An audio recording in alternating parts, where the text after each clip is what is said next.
Добре дошли на всички в този YouTube канал. Този YouTube канал Сърцето на Исус ви очаква и ви представя небесни любовни писма, изпратени до нас тогава и сега от нашия Господ Исус Христос и от Пресвета Дева Мария, за да можем да се подготвим правилно за небесната сватба на Лам Гад. Днес представяме Словото Божие, изречено от нашия Господ Исус Христос в манастира Нови Иерусалим в Румъния. Божието Слово за края на света и деня Господен, първа част, 1964-1973 г. Нося в ръката си транспарант, на който пише «Краят на всичко». Откакто съм се родил, аз провъзгласявам тази дума, тази новина. Нека никой не мисли, че тази дума е лъжа.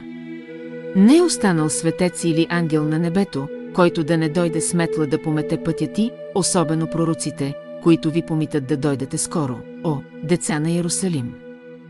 О, деца на бъдещия град! Духовно беше казано, че пак ще дойде време, когато ще бъдем свободни.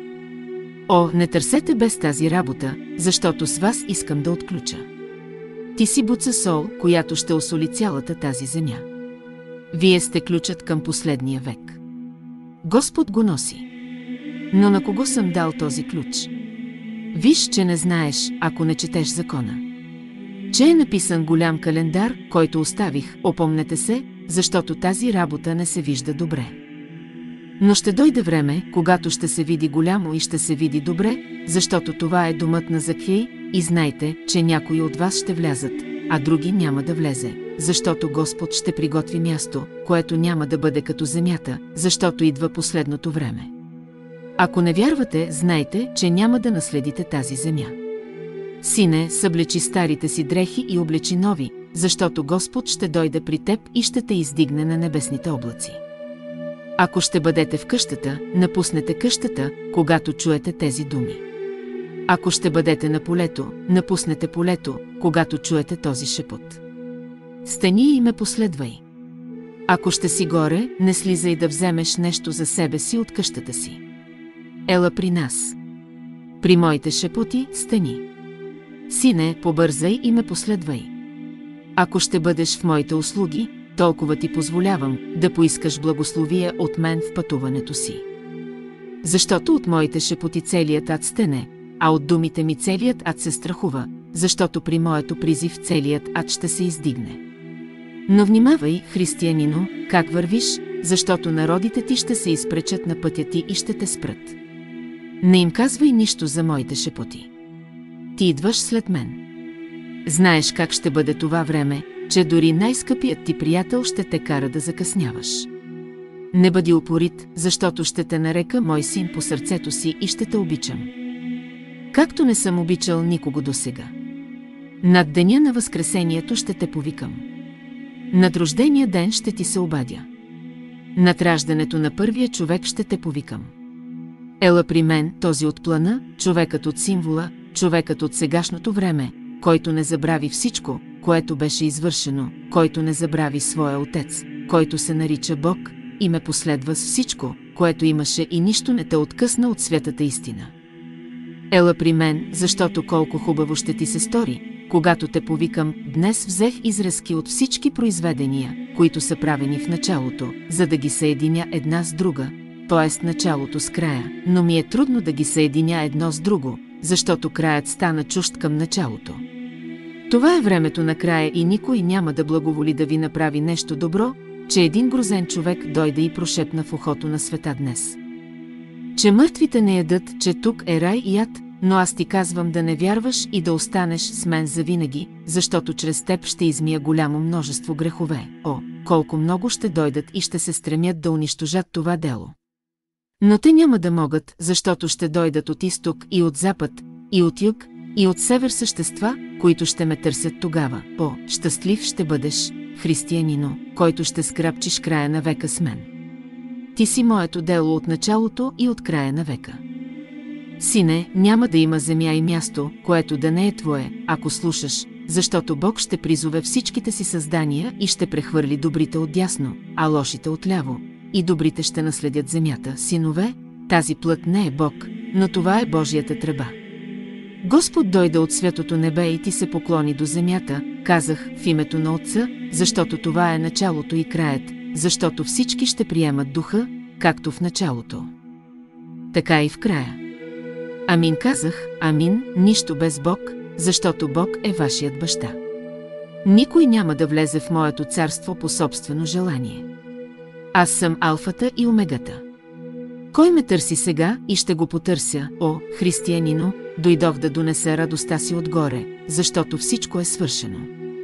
Отвори му очите, сине мой, защото дойдох към своя край, а ти не го знаеш. Мъчно е за този, който не е научил думите на Господ Исус Христос. Бягството на грешниците идва да се крият в пещерите и в пукнатините на планините. Болезнено е, че не се вслушахте в ученията ми. Ти живееш и казваш, че умираш, но за какво пролях кръвта си? Ще отговаряш, ако умреш, имаме право, синове, но никой не го знае. Защо Святият Дух не дойде да ни даде повече напътствия, казват някои, колко е хубаво, че сега правя каквото искам. Казват други.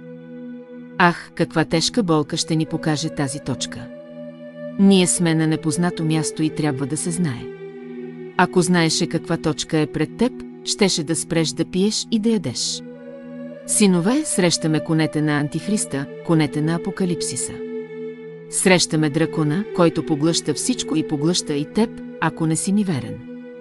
Истина ви казвам, мнозина от вас няма да получат смърт, но в тялото ще приемат Господа. Колко красив е денят накрая, когато небето и земята ще се срещнат и ще се приемат. И колко тъжно ще бъде, когато непокорните се отделят от теб и мен и положат глави. Даниил, изследвай светите писания и виж какво имаме пред себе си. Тази точка е символ, точката, която беше пред бременната жена, която седеше с крака на луната и щеше да ражда, и някой гледаше кога ще роди, да глътне детето. Откровение 1:2/3, така че това, което е било извършено чрез Господ Исус Христос, вече няма да бъде извършено. Тази точка е поставена и някой наблюдава, така че дори сега пророчеството да бъде спряно. След това пророците ще се умножат. Ще чуете, че Бог работи там, не си отивай отвъд, ще чуете, че мъртвите се надигат, не отивайте, защото това не са моите пророци и ви мамят. Не забравяйте, че работата свърши. Той беше във Владимирещи, манастир Владимирещи, чрез свещеник пророк Йоан и след тази първа майка Вероника, Бъра, той беше в Емаглавит, Прин Петрачелупо, Бъра, той беше и е тук и също беше в Арсения Бока, но там какво направи? Внимавайте добре, защото мнозина са се отклонили от праведните пророчества и вече не говорят истината. Както това пророчество не беше и няма да бъде.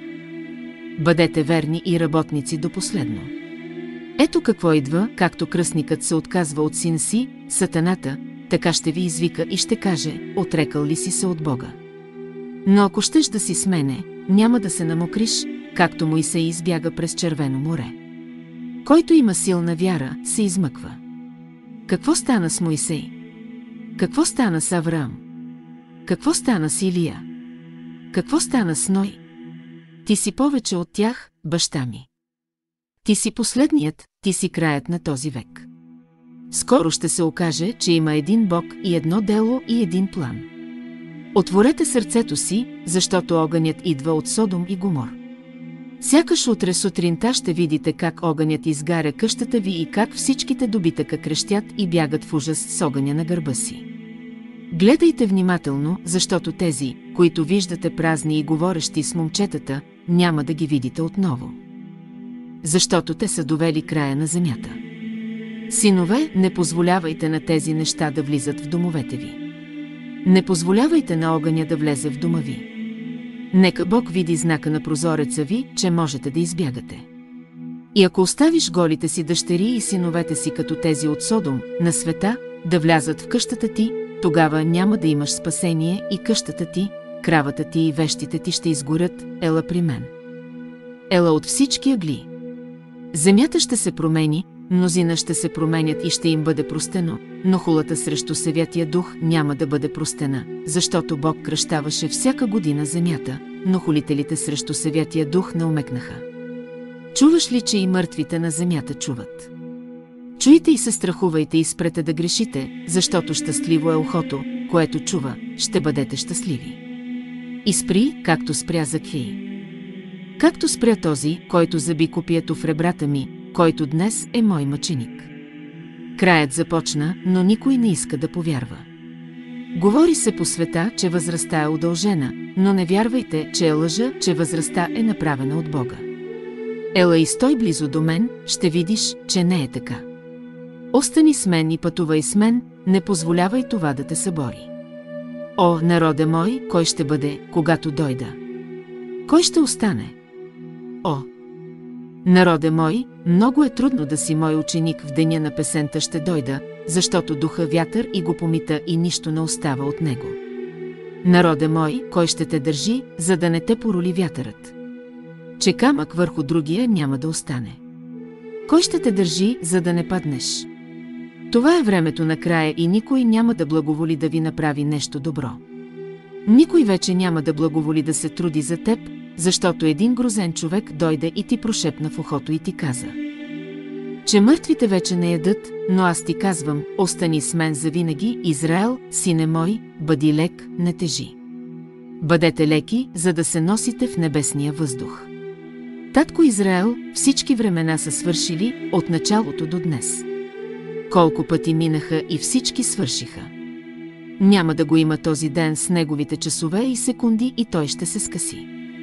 Господ говори духовно, това е краят на днешното съобщение. Нека Бог да ви благослови и да ви държи близо до Неговото най-свято сърце. Амин.